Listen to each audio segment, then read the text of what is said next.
Good morning, good afternoon, and good evening, everybody. Thank you for tuning in to another Supatease video. And I went out for a walk. I thought I could move away for 5 minutes. I was thinking there's no shot that there's going to be any more changes coming through because we hadn't seen any up to this point, but I was wrong. I came back and the full floorboards are gone. A lot of things have been significantly changed, and others, unfortunately, I don't think are going to be hitting the mark. So in this round of updates, I'm going to be covering these changes to the classes, the buffs, and the nerfs, and giving my thoughts on what I think is going to happen to the game and the meta, and what's going to be looking good or important for you. And if you're interested in these types of updates and guides for World of Warcraft, then make sure you hit the subscribe button so you never miss a beat. Without further ado, let's get started. Some buffs towards the tanks right off the top, towards Guardian Druid and Vengeance Demon Hunter. These are likely, supposed to be more impactful in PvE, but will have some substance in PvP, as you may have seen with some of my recent videos on Guardian Druid. A 10% damage to Mangle and auto attack. For Vengeance Demon Hunter, all of your damage and healing increased by 3%, as well as fracture and shear damage increased by 20%, and your auto attack damage increased by 10%. There have been some tank specs that are a sleeper in PvP, so numbers like this, you might want to keep your eyes on it, because you could see these creeping up in PvP. For PvE, again, I am uncertain as to how much impact this is going to have in terms of Mythic Plus diversity in terms of tanks, because it usually just ends up one is more throughput than the others if it doesn't come down to just kiting and completely avoiding engagements. So it's kind of a wait and see if these numbers will affect that at all. The next round of changes targets towards Warlock. Affliction is just receiving a 5% damage buff across the board, and the developer's notes read, as we're seeing Affliction falling behind in a bit in various content and feel a straight increase to their damage is warranted. I think this is true. Affliction is probably one of the lowest performing specs of any spec at the moment in all content, so you're going to happily receive this, but I think you're going to be more happy about the PvP changes, specifically to Hunters as an Affliction Warlock. Destro Warlock, Blasphemy is no longer going to grant Reign of Chaos, so more synergy kind of destruction on the destruction spec. Chaos Bolt's going to do 5% more damage only in PvE. Incinerate damage is going to be doing 20% more, and Immolate damage is going to be doing 20% more. I love buffing these kind of filler spells when it comes to PvP. In PvE, again, I think they're trying to focus on the power and throughput of the set bonuses with the synergies towards Rain of Fire, but changes to your filler rotation are going to feel a lot better in PvP. This is one of the main reasons why Classic WoW or TBC or Wrath of the Lich King, your class is going to always feel like you're accomplishing something in PvP, and not specifically only in these cooldown windows, which is something I'm really interested in checking out. So if you're interested in Wrath of the Lich King content, there will be Wrath of the Lich King content on its way here very shortly as well, likely going to be focusing on Balanced Druid. Conflagrate is also receiving 10% damage, but only in PvE. So again, this seems targeted to leave just the casted spells getting buffed in PvP. This may open up opportunities for Necrolord destruction as well when it comes to PvP. And now moving into the specific PvP changes, which there was a lot. As the developer notes say here, we have been monitoring PvP balance over Season 3 and are making the following adjustments. We look forward to continue to watch how the rest of the PvP season progresses. Hunters, Craven Stratagem, which is the legendary that reduces the cooldown of Feign Death, is only going to reduce it by 5 seconds rather than 15. This is a very significant defensive nerf towards Hunter, especially for damage over time effects, but really all damage in general, using the Feign Death to get a big shield so frequently as you could.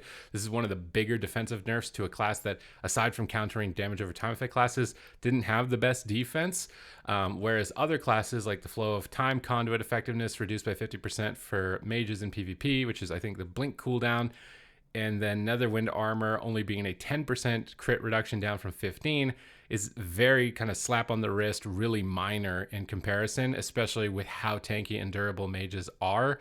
So honestly, I was expecting more of a heavy strike on Mage and Rogue when we get to Rogue.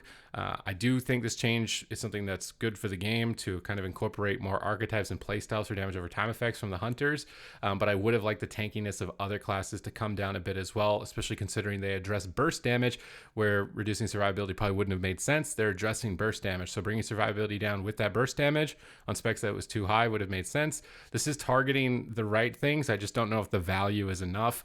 The Netherwind Armor, I'm almost in debate as to whether or not should be removed as an honor talent, because it's just flat 10% crit. It's not very many classes go crit, so most classes just have their crit reduced to 0. So I would really like to maybe almost see this talent completely removed. But it is in the right direction. So hopefully there will be more in the future. Mistweaver Monk, unfortunately, I don't think this is the right direction for you. Now, albeit they're doing the best, I guess, that can be done with the way Mistweaver is just built right now. And I'm hoping that in Dragonflight with the talent do-overs that they're going to have time to do some reworks to some specs, because I'd really like Mistweaver to have more aggression or incorporated to it, because right now it's just a very docile healer sitting in the back, kind of just, you're just the hopeless victim waiting for crowd control and praying that you can keep your team alive, and you don't really get to contribute anything aggressively. So adding some offense to Mistweaver I think would have been the right move, but how do you do it? Ever since Way of the Crane was converted into a baseline talent, it just hasn't packed the same punch, ironically, for Mistweaver. So you're receiving 25% increased healing to Renewing Mists, 10% increasing to healing to Enveloping Mist, and Chrysalis is now going to reduce your life cocoon further by 45 seconds. And again, their main focus seems to be the weakness around Mistweavers having to cast, but I think Mistweavers in general are not complaining about how much throughput they can do. They can do an enormous amount of throughput. It's more or less that they're just not contributing anything to the fight aggressively, whereas other healers do. An in cap into a leg sweep is just not going to be as impactful as tossing out a 15k holy fire, or keeping dots up and chunking out a lava burst every once in a while, throwing a judgment in, just some incorporation of damage onto the specialization that feels impactful to the team. Is something that seems to be missing from the spec and its kit as a whole, that I would like to see return to it if it can't be now into Dragonflight. But you're going to heal more.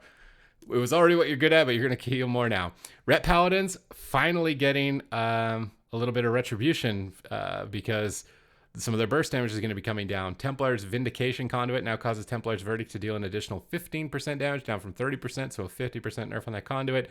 And Shield of Vengeance, this is the big one.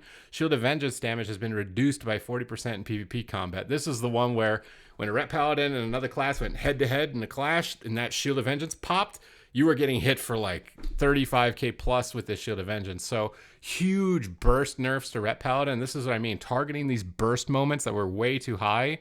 Now the enormous amount of survivability on other specs can come down a significant margin as well, because it'll make sense. You're not just going to get flatlined by a Ret Paladin in one global.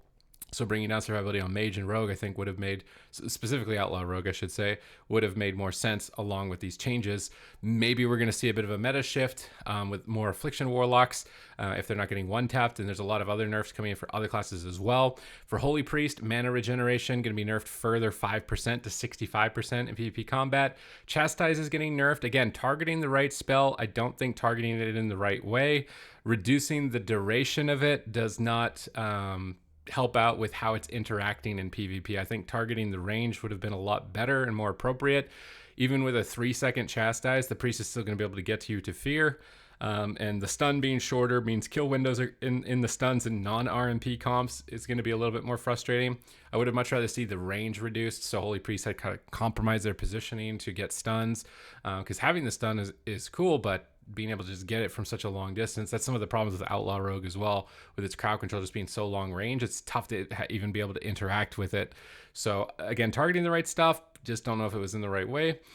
Ray of Hope PvP talent is now going to be 90 seconds up from 60. This is a significant nerf, because at 60 seconds it was lining up with a lot of very kind of high power cooldowns and being able to negate them. So this is a pretty significant, this is probably the most significant change that they are receiving. Shadow Priest, smiley face, you're getting some attention and some love here. The Arcane Mages are jealous. Shadow Word pain damage has been increased by 15%, and Vampiric Touch damage has been increased by 10%. So again, some of these buffs feel like they're aimed towards trying to create a damage over time effect meta. Bringing down Ret Paladin burst, targeting Warrior burst as we get to it is going to increase the viability of Ellie Shamans, Shadow Priest, Warlocks, and we have yet to have a damage over time effect meta in a long time. So I'm kind of curious to see how it plays out. I wouldn't mind trying one out, especially with Season 4 moving forward, to see if it's any fun. Like I remember it being the attrition fights of Cataclysm, or the Mists of Pandaria attrition fights and stuff like that, having that being a viable archetype. It might be the highest likelihood so far right now. Outlaw Rogue, you are receiving the smallest nerf I have ever seen, for considering how pretty big and chunky some nerfs have been for other specs. And I don't know if this is just because Outlaw isn't super popular on the ladder, and I think the main reasons for that is because it's not as simple as Ret Paladins or Fury Warriors, but it doesn't mean that at the highest level it's not more effective than those options. So This is only going to be float like a butterfly. PvP talent now reduces the cooldown of evasion and feint by half of a second per combo point, down from 1 second. And considering, I mean, this is a 50% reduction, but so oftentimes I was seeing evasion get popped, and like not more than 10 seconds later, another evasion was popped. So 20 seconds later, there's an evasion popped. Feint is still almost going to be 0 cooldown because it already is such a low cooldown. Not targeting any of the range interactions, which make it tough to interact with Outlaw. I really would have rather just seen the stamina, the Enduring Brawler talent completely reworked to have some fall off time so they lose their stamina bonus so you can swap to them during those windows. Likely would have rather seen their damage get buffed and their survivability lowered, especially because all these other burst things are getting put more in line than previously. That I think rogues would rather be doing more damage than being tanky, right? I don't think people signed up for rogue to be a guardian druid.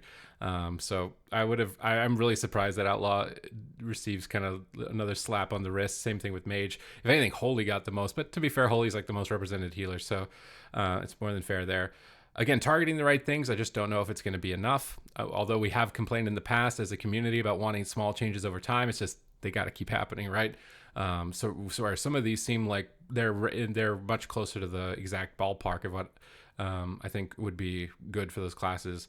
Now, Warlock, also your Dark Pact talent is going to get increased by 50% to 300% health on your shield. So burst damage going down, defense going up for Warlock. Essence Drain PvP talent is now going to cause the target to deal 9% less damage per stack, but it's only going up to 4, so you get to stack it up fast. Wonder if this will actually be taken. And then the Gateway Mastery PvP talent now reduces the time how often players can take your Gateway by 30 seconds up from 15. So maybe some Demonic Gateway caster builds to try and escape the melee DPS that have kind of been thrashing the ladder at the moment. And Soul Leech is going to grant an Absorb Shield based on 12% of your health, up from 8. Again, I don't know if Warlocks are particularly... It's one of those things like with the Mistweaver changes, they're not worried about casted damage. They're worried about melee attackers. So removing the armor portion of demon armor and then buffing their stamina, it's like they're still going to get cracked by the melee DPS, and then they're going to be more impossible for everyone else that they were already impossible to deal with, like double caster. So I don't know. I don't really like the direction of this one specifically for Warlock. It's kind of just making it impossible to win as casters against Affliction. But if you're melee DPS, you're just going to roll them over type of deal. So I'm still a bit worried about that. And then for Warrior, for your Fury Warrior, I just made a video talking about how awesome they are. That might not be the case anymore here. The amount of mastery granted by Conqueror's banner Necrolord ability reduced by 33% in PvP combat. That is a significant nerf to the Conqueror's banner. And Crushing Blow, which is the Raging Blow converted with the Reckless Abandon talent, will deal 20% less damage in PvP. Again, I think the main problem with Reckless Abandon is that it was causing Raging Blow to charge you to your target infinitely.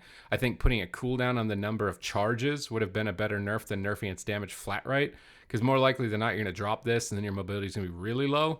The mobility was a problem on this, but I'm worried that this just outright kills the talent. For an otherwise kind of fun interaction if it had a cooldown on it, similar to how they added a cooldown to the execute charge. So again, targeting the right things might have been a little bit much here for Fury Warrior, but Rep Paladin Warrior was pretty obnoxious on the ladder, especially how overly represented it was. So hopefully with all of these changes coming through, we're going to see a shift in the meta, some new compositions, some classes that otherwise weren't getting an opportunity to shine. I think mages and rogues are getting off with a slap on the wrist, if anything. Comparatively to what Rets and Warriors are getting. So I think it's a little bit unfortunate, and got to keep your eyes on this tank stuff. Other than that, thank you very much for watching the video. If you enjoyed it, please leave a thumbs up, comment down below with your thoughts. Is this intriguing you to try out some new compositions or new classes? And other than that, thank you once again, and I will catch you in the next video.